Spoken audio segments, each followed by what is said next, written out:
Hey guys, it's Chris Pre with the Smart Real Estate Coach team, and I want to make sure that you guys are keyed up, ready to immerse yourself in the Business Scaling Secrets event coming up this April. And we titled this and we themed this Crossing the Line.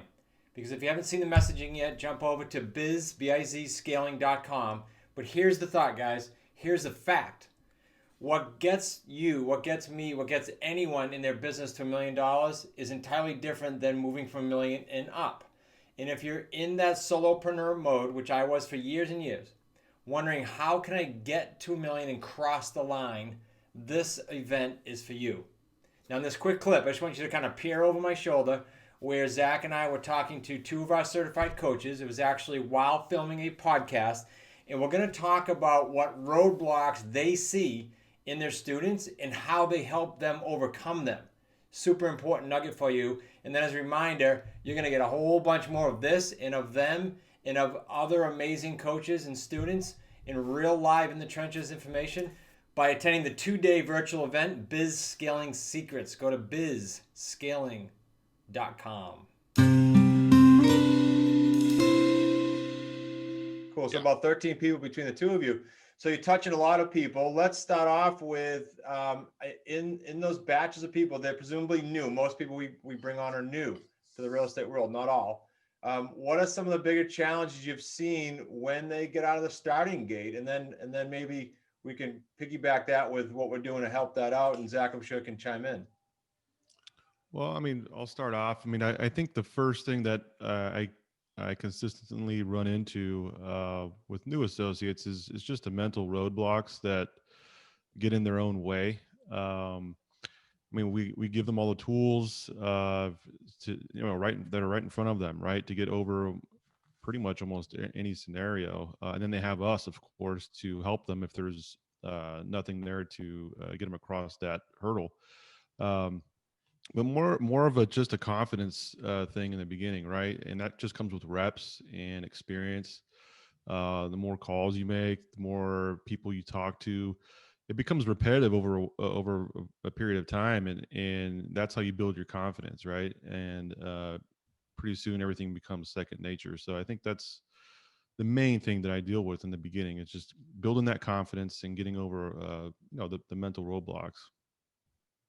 What are you, Yeah, I Chad? think Thoughts? mental roadblocks in reps and experience are certainly something that's at the forefront. Chad, I'm assuming those are also challenges that you face your students, but is there anything in addition that you'd say the biggest challenges?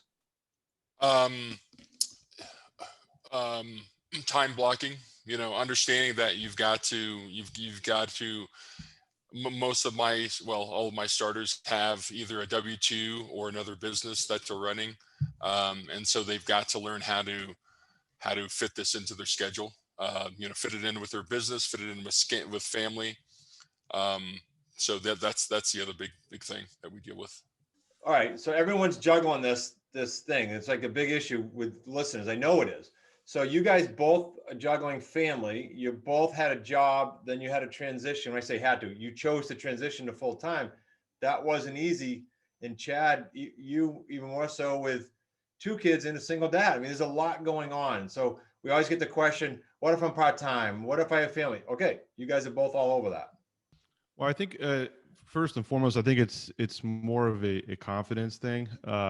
Confidence goes a long way, and when you're speaking to sellers on the phone, they could read that and they could feel it, right? When you're talking, when you're going over the process and how you buy, they could feel that if you're confident or not in your process and in your business, and having the answers and knowing how to guide yourself through a conversation with the correct responses uh, really make it a smooth conversation where it makes you, I don't want to say makes you sound confident, but you are confident, right? In that case, and going over the scripts multiple times, listening to recorded calls from whether it was our coaches calls or from past associates, those really help. And then on top of that, we're critiquing calls too, Zach, that they're making week in and week out.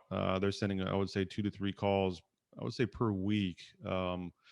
and you can kind of gradually see how they're growing every week with the critiques that we're making in those calls, week in and week out.